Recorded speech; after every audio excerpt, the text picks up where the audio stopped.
progressed in what it does was my mother and my father and my educator and my doctor, and got me the job that I got and did everything that gave me a chance in life.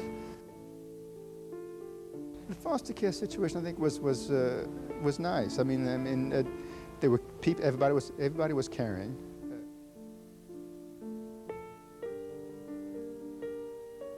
It was a very beautiful thing because the Jewish community, in giving me a loan, reached out to me in a very real way.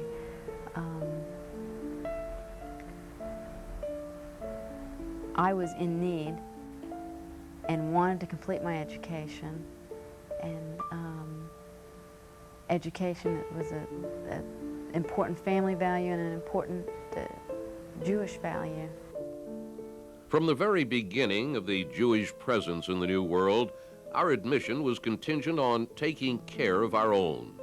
In the 17th century, the intolerant Director General of New Amsterdam, Peter Stuyvesant, wanted to expel the Jews, but the West India Company refused his petition with these words, dated April 26, 1655.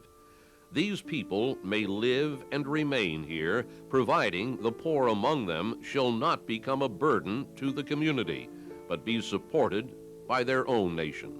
The Jewish community did not need such a directive to be aware of the need to help our less fortunate brothers and sisters.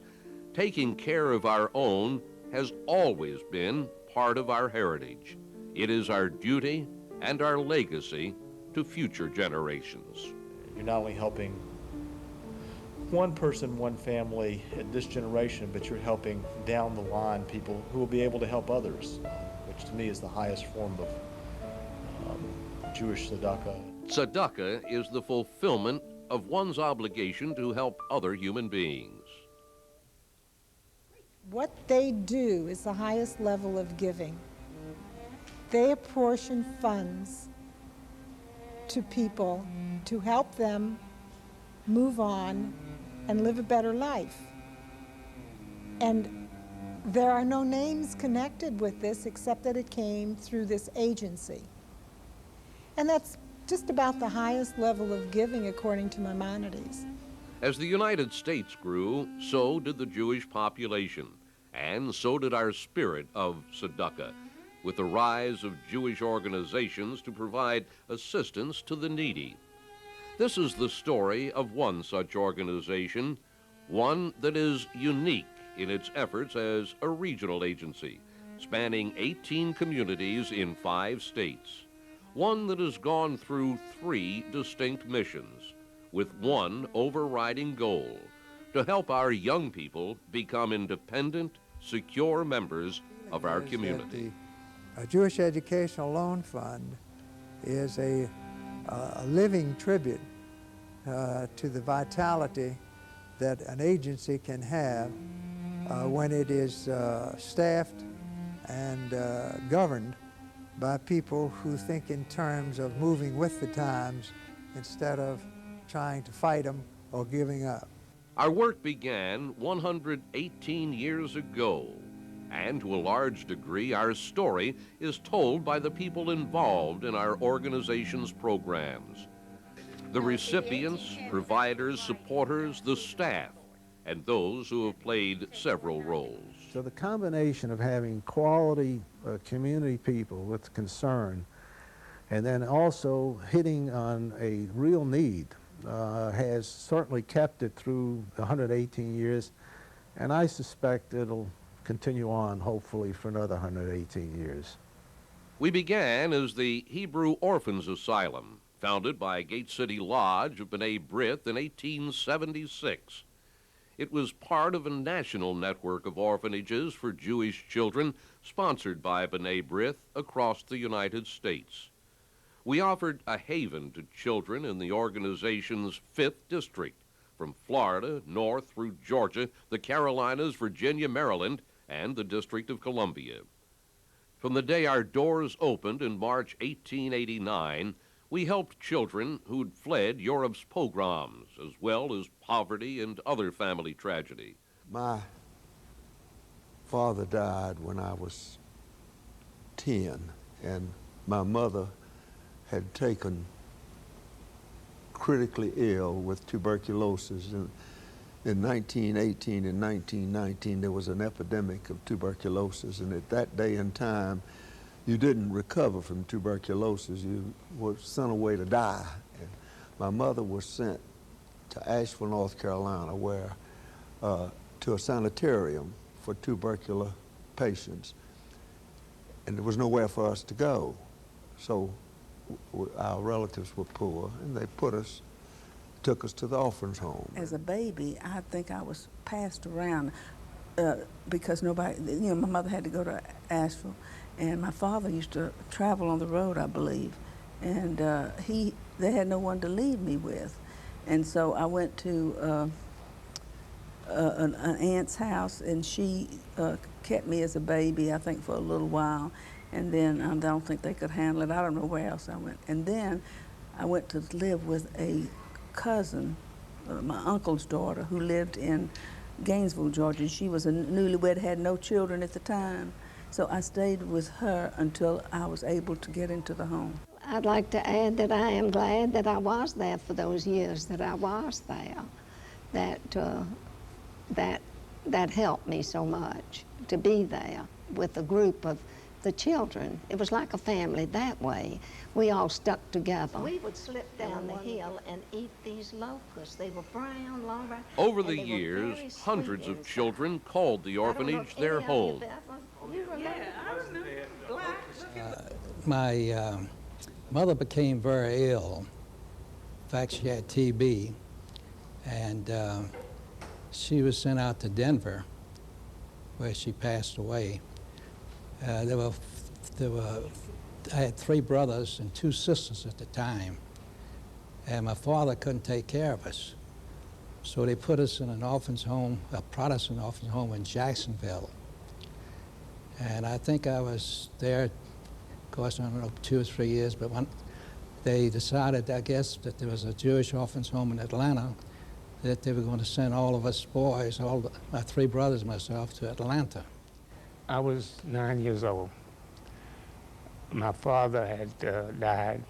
It was 1919.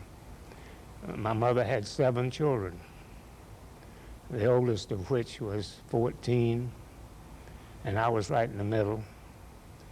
And she was unable to take care of us. So they were able to get 3 of us into the orphanage.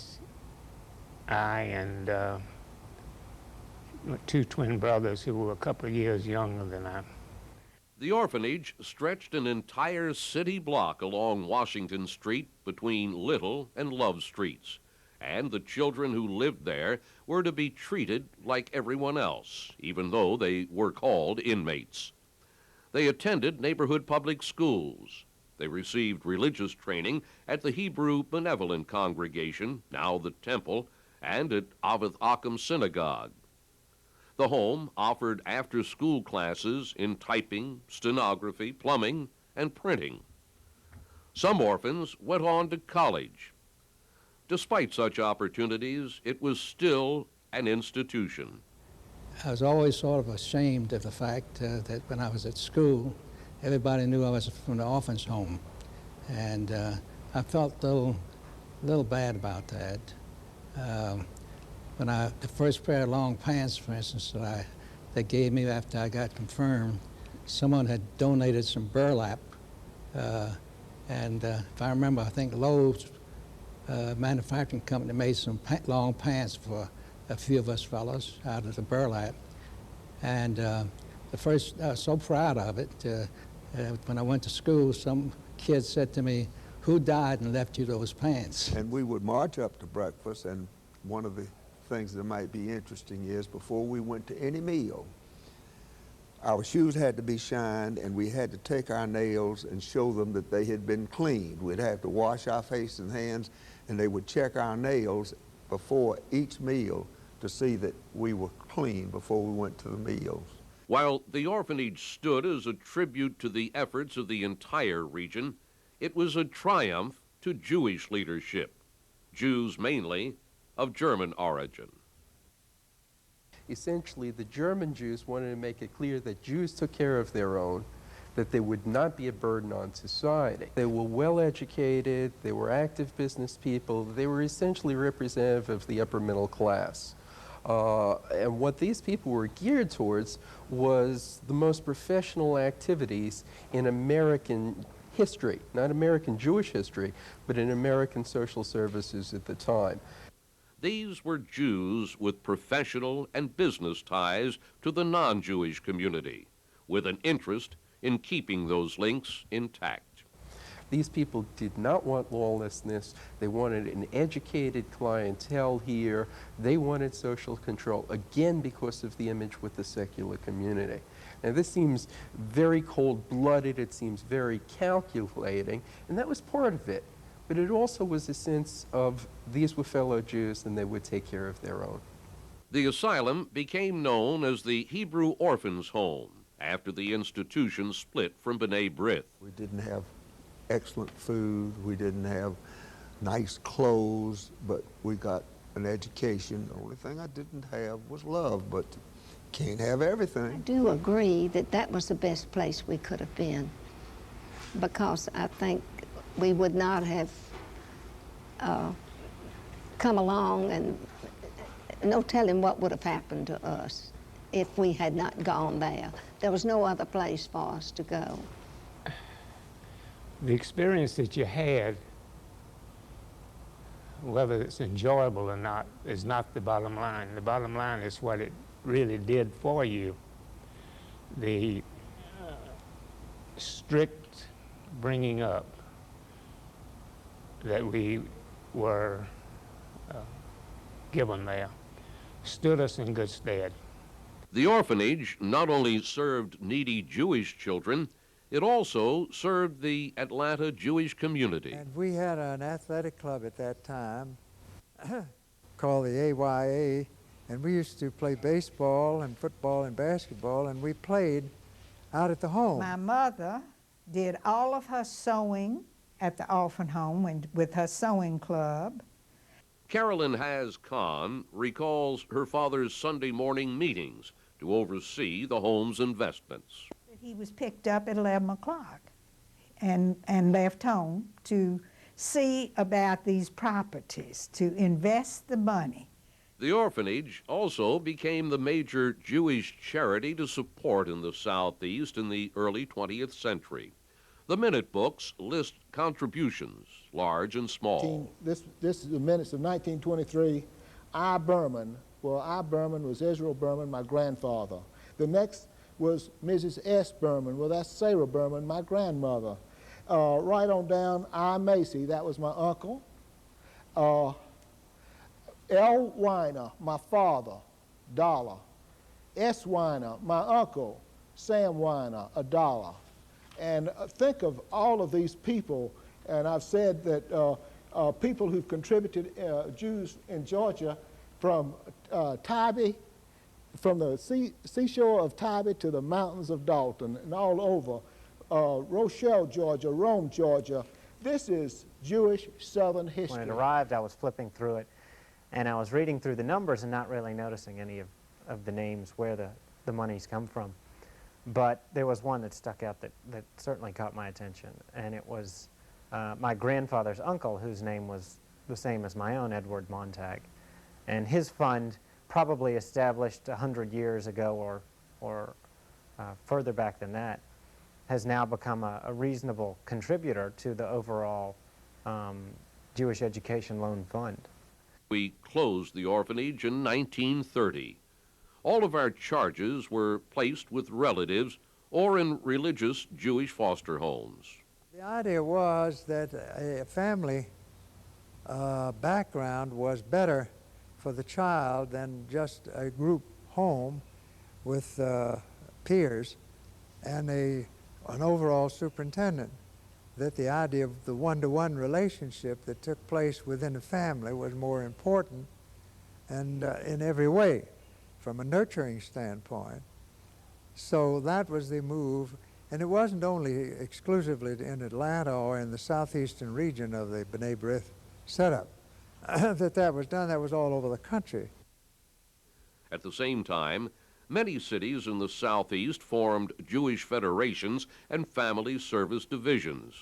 Both took responsibility for direct services to Jewish children. The Holocaust brought a new wave of European orphans to our doors. We helped arrange foster care and education for these displaced youngsters. Benjamin Hirsch was among those Jewish children whose names appeared in the New York Times in a plea to save him from the Nazis. My mother had a cousin who was a rabbi in Rome, Georgia, Rabbi Selig Auerbach. He saw the ad in the New York Times, and he went to Atlanta to get some help. I mean, he was a rabbi in a small community, and he was barely making enough to sustain his own family. So while he could vouch for being a relative of ours, he certainly couldn't vouch for upkeep. The organization, still known as the Hebrew Orphans Home, placed Benjamin with different families as his needs changed. Our staff kept up with his progress. Ms. Fink was, I have very fond memories of her. She was, I think she may have been taken over from Ms. Weil, I'm not sure, but she was a very caring person. You could tell that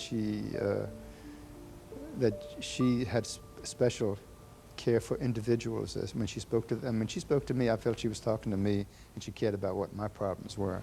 In 1948, the organization officially became the Jewish Children's Service. In that role, we began prodding communities we long served to take a larger role in caring for children with problems. We helped establish new local programs such as help for unwed pregnant women, residential treatment for emotionally disturbed children, and adoptions. Dr. Joseph Patterson was chief physician of Eggleston Children's Hospital in Atlanta for 35 years and directly involved with the adoptions. What little work there was to be done with these babies, I examined them, and if they became ill, took care of them, and so forth. I was glad to do it. It not only did it for the agency, I did it for a lot of people without money and so forth. So we made house calls. We were different kinds of doctors in those days.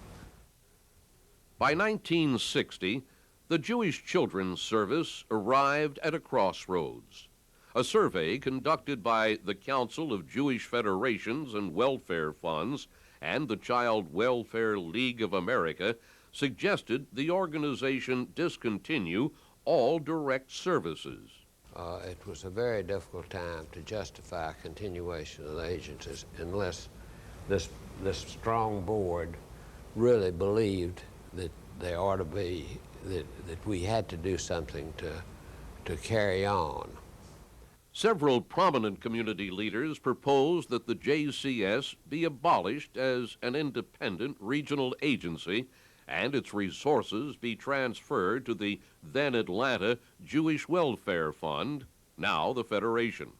Instead, funds from our endowment became seed money to support services in several member cities. The JCS sponsored the Charleston, South Carolina Jewish Social Service Agency, a community that had none until JCS stepped in. Charleston's Nat Schulman, long the executive director of the Charleston Jewish Federation, will never forget JCS for helping with the study that concluded the region needed the outreach service. Mr. Schulman also recalls how former JCS executive director Ethel Copeland made a difference when a Charleston family could not care for their mentally retarded child. We called upon Miss Copeland and told her the situation, and she came to Charleston, and she took the child with her to Atlanta, where the child was placed in a foster home until such a time as the child was able to be placed in this agency in South Carolina. In Atlanta, the JCS co-founded the Family Life Education Program, an inspiring series of lectures on timely topics of concern: drugs, intermarriage, the generation gap. And we help send emotionally handicapped children to camp throughout the region, a program that continues with a grant to the Very Special People program of the Atlanta Jewish Community Center. To this day, our organization supports one developmentally disabled adult, a foster child who no one would adopt in her infancy. But Eli Fun was a social worker who directed the agency then, and his focus was to identify new programs and try to see how they would survive, how they would adhere to the local communities where he was trying to set them up when he brought them to those communities. So there were a variety of programs that he tried to establish, and unfortunately many of them did not succeed. The one program that did succeed very well was this educational loan fund. We began to see a need in the community. We began to see increasing costs of college tuition. We began to see decreasing scholarship aid, and particularly a decrease in aid for those students who were not highly gifted. And JELF requires simply that its students do adequate passing work. We do not require stars. The interest-free student loan program has given a hand and hope to many. Dr. Henry Siegelson came from Augusta, Georgia.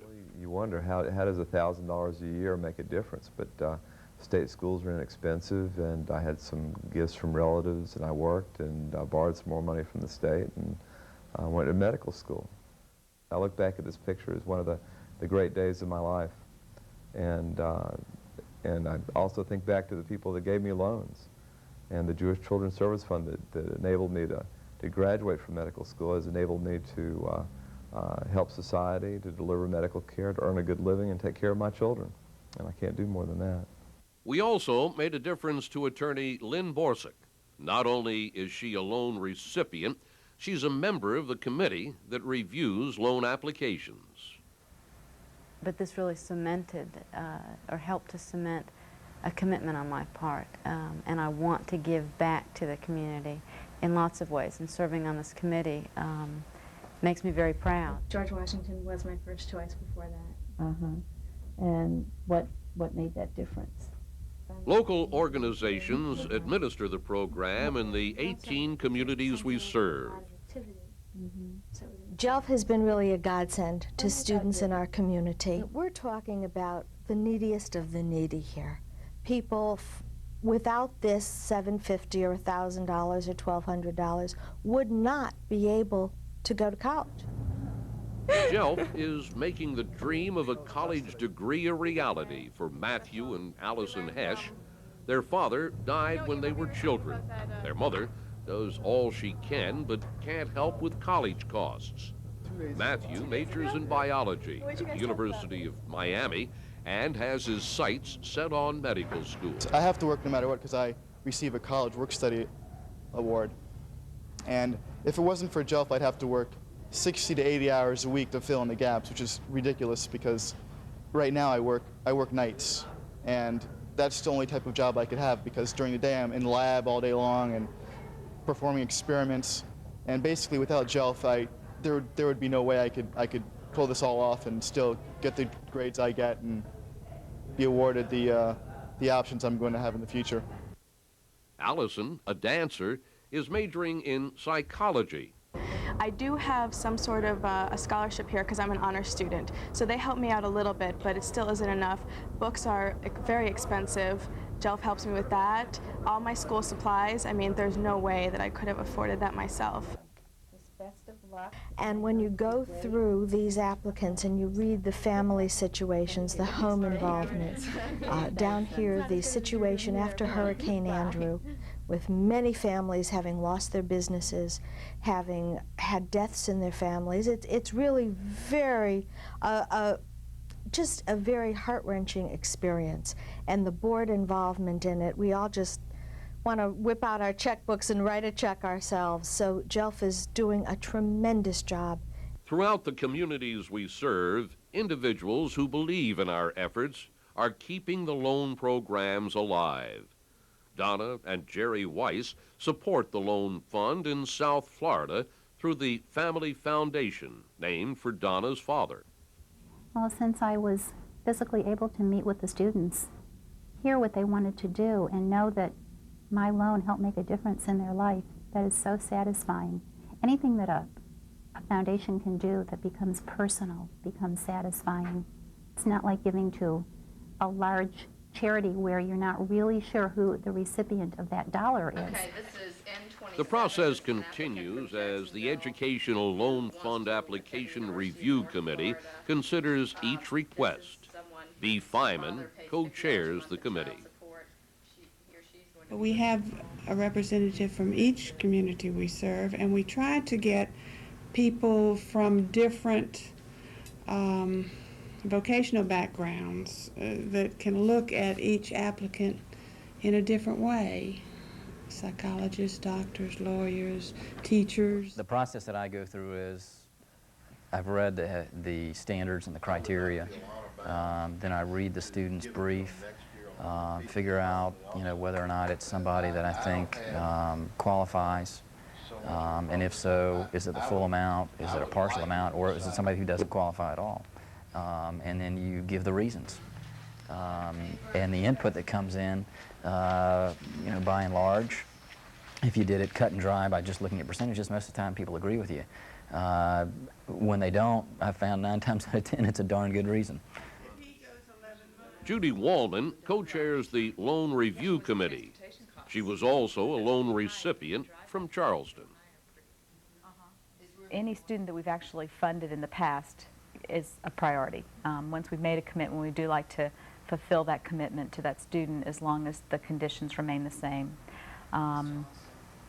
With new students, what we look for is, first of all, to see that they have done everything that they can with pursuing their college education.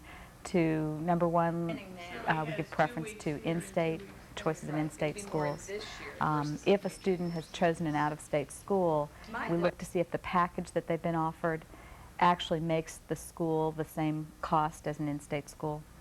And because our feeling is that our goal is not to make sure that kids go to the best school necessarily, but to get a quality college education. And we look to see that the student has put together as many sources of income as they can, different loans, different scholarships, that their own contribution is reasonable, that they've put out some effort to work and put some money towards that, that the family has made this a sacrifice too.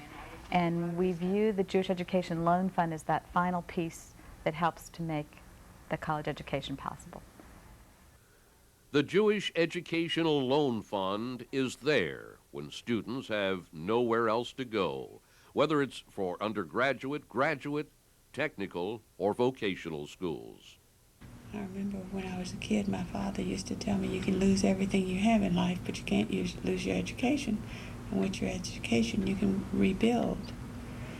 And that's why I think this committee is so important. We have changed as the needs of our children and young Jewish adults have changed. And we have been there whenever they needed our help. Back in 1979, I think it was, when the Shah of Iran was overthrown, we had a special situation.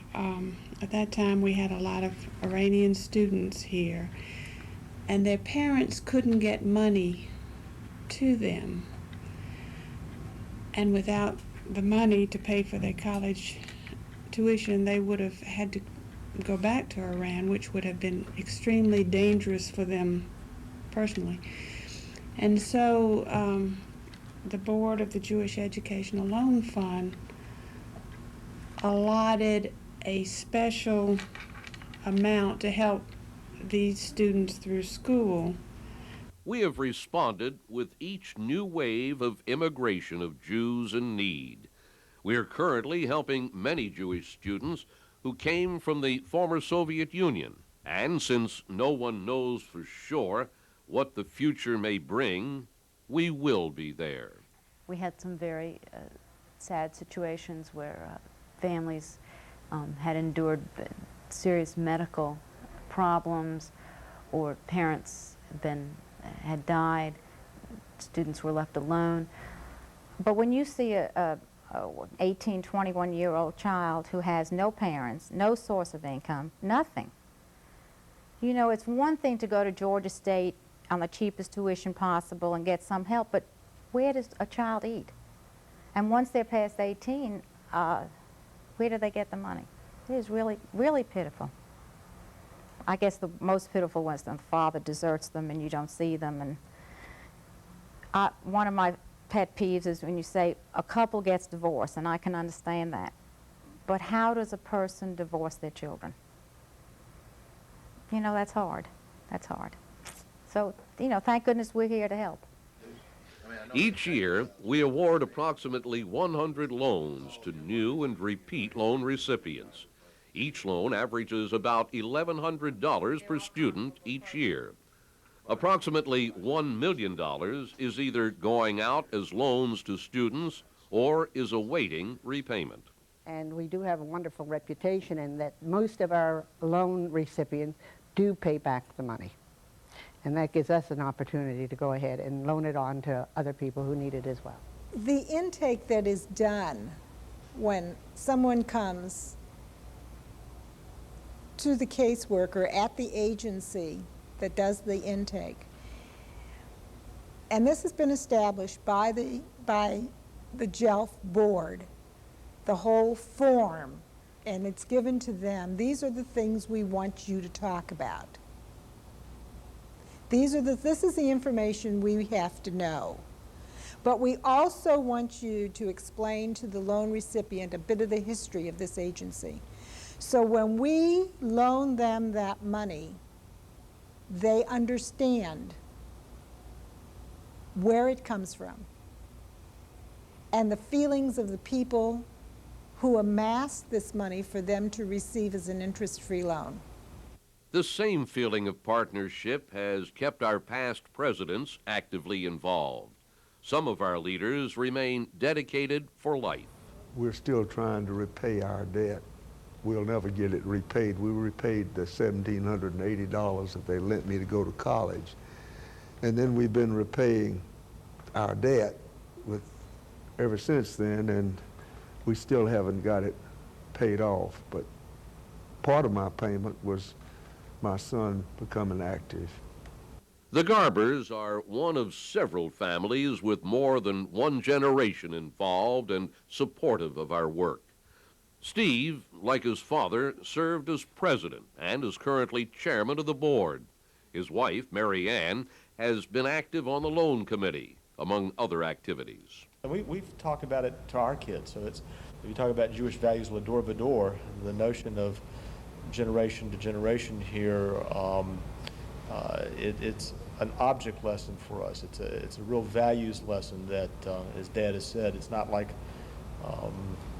you're doing anything for extra credit. It's never any extra credit. It's only in that sense of going back and doing something that's in keeping with what's already been done for you. Jennings and Jill Hertz and their family also support and actively take part in our efforts. Both Jill and their daughter, Patty Reed, are board members. Jill also serves as secretary, while Patty sits on the loan committee. And to this day, some non-Jewish individuals also have seen our goal as theirs.